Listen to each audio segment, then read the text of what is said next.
Okay, so we finally made it to Schiphol, Amsterdam Airport in the Netherlands. You can see there's the sign, I Amsterdam. Tomorrow we're gonna start tour, but for now, the first order of business is getting on the bus to get to the hotel. So from the airport, we got on the 369 bus, which would drop us off within walking distance to the hotel. Currently inside the bus number 369. Hey, checking into our hotel at City's Hotel Amsterdam over here in Oosterplein. Medyo may konting space. Ay, salamat. Ooh. Room tour. View of the... Wow, a little bit of view of the entrance. The size of the accommodations was just right for us.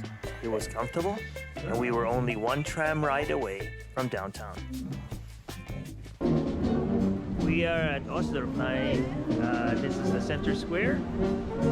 There's a fiesta going on, so there's a band playing. This is where we are staying. Fairly decent, good prices. We're gonna enjoy the vibes here for a little bit. West Market. It's like a big food court with different... Okay, so we made it all the way to the Amsterdam Central Station. So we're looking for the place where we're going to be meeting for tomorrow. Here it is, Amsterdam Station, Central Station. There's a lot of people here.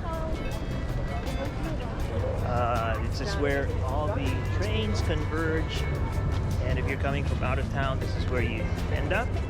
Notice the bike lane, a lot of cyclists, because cycling is just a regular part of life here. At this point, I shouldn't be referring to them as cyclists, because they're not really enthusiasts, more of just ordinary people trying to get to and from wherever they're going. This particular ferry system takes you from the central area to the northern part of the bay, and it's totally free. This is the harbor, kind of like Puget Sound, where if you head up north, it opens up to the Atlantic.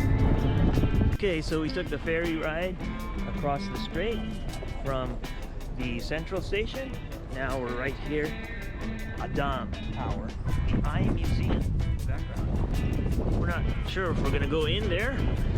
Just check out the outdoors, see what it's all about.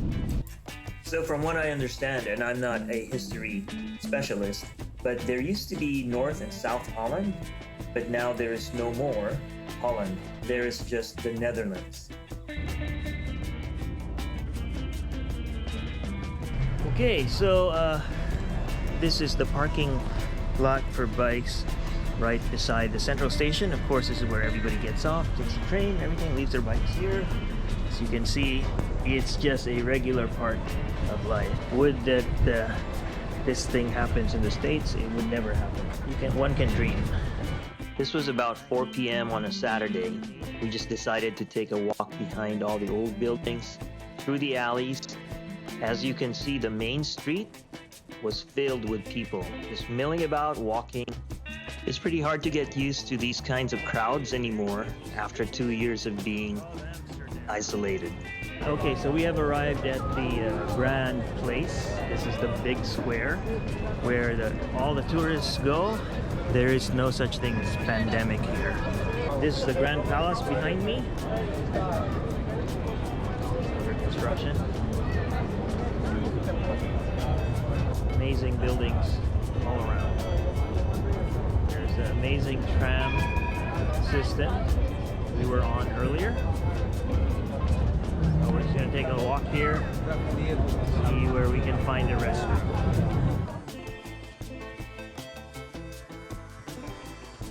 So we spend the rest of the afternoon just walking around, getting familiar with the lay of the land, the architecture, the structures, buildings, canals, bridges, and just how amazing the city was built, where they actually worked with the water rather than fighting it.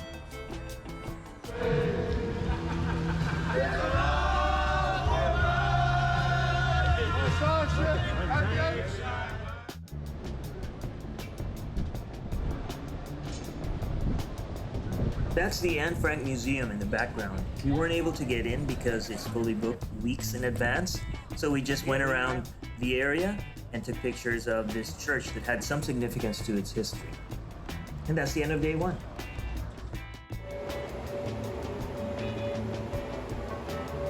Okay, we signed up for a tour of the countryside, look at windmills and fish market. So this is the start. So our first stop on our tour was at the Zandschans or Zans River site. It's a UNESCO heritage site where the windmills have been preserved since the 17th century.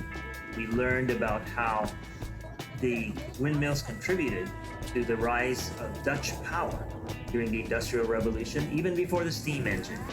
Okay, standing here in front of a real live windmill that's still in production. The rise of the Dutch Navy in the 1700s is directly related to the efficient manufacturing processes brought about by windmills. Our next stop was the tiny town of Marken and the clog factory, which manufactures hundreds of pairs of wooden clogs still in use in the countryside today.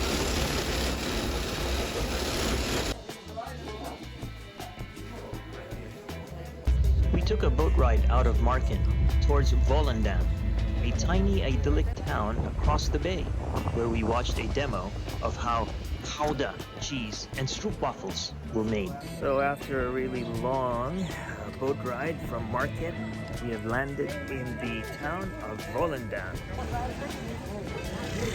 It was quite long.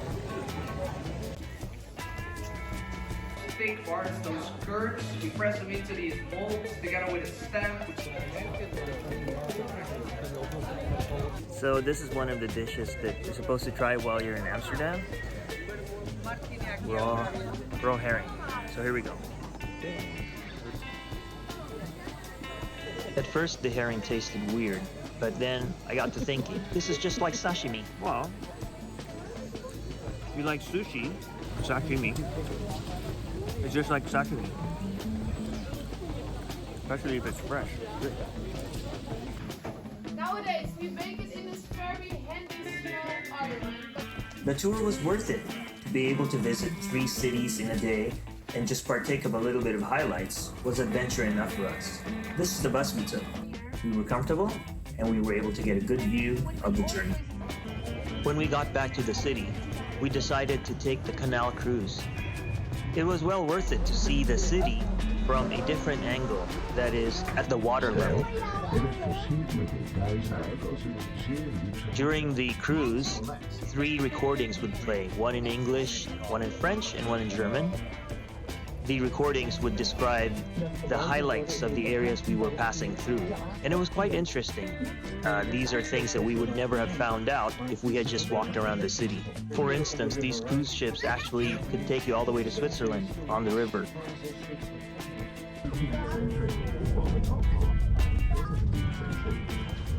Listen to this bit of trivia about this small bridge coming up and its relationship to a James Bond movie.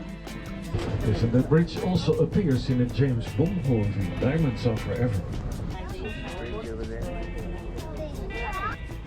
At Shipping Company, we consider this one of the most stunning canals in the city.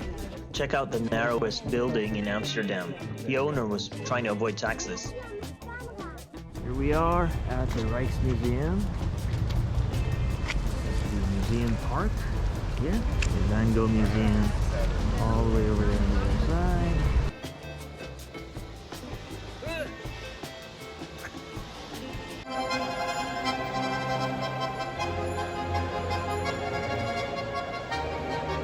Unfortunately, the weather is not cooperating with us, so we are just gonna find indoor spaces to recreate at. Right now we're at the garden outside the Rijksmuseum. We're gonna go towards the Amsterdam History Museum because we like history. We walked through the museum park past the Moco Museum and the Van Gogh Museum, but we ended up at a deli. Okay, this is one of the delicacies you're supposed to try when you're in the Netherlands, the bitterballen. So, here we go.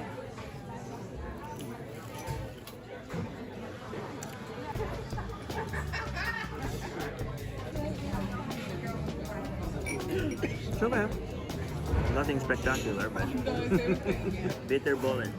Basically meatballs with meat and other stuff inside. Dip it in mustard. Deep fried, and it tastes just like deep fried something. Okay, looks like we're at a little bit more modern side of Amsterdam. We've got modern buildings, 21st century stuff. We just passed by what seemed like Amsterdam High School? Hoge School or something like that. So I think that's either a high school or a upper level education place. We passed by the National Holocaust Name Monument. Each of those bricks contains the name of a person of Jewish descent whose life was extinguished during the Holocaust. The monument is there so that we would never forget. Okay, so we are at the Amsterdam Museum. Just to get a taste of history over here in this place.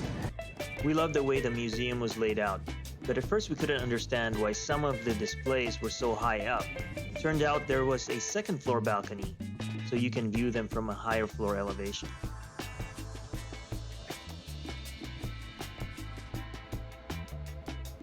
Okay, we came through this street yesterday. It's the Opera, Grand Opera and Ballet building.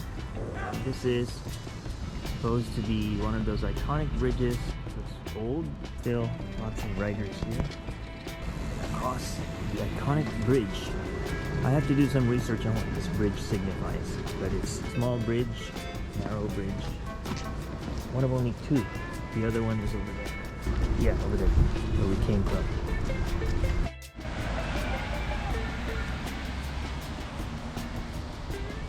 Okay, crossing. We don't know what neighborhood we're in, but we're close to the Albert Kuip market, which is where we want to go. This is not the tourist area, more like just a regular neighborhood, just like saying you're in the University District when you're in Seattle. So it's just regular people over here. Stay tuned for the Albert Kuip market. Okay, this is the Albert Kuip market.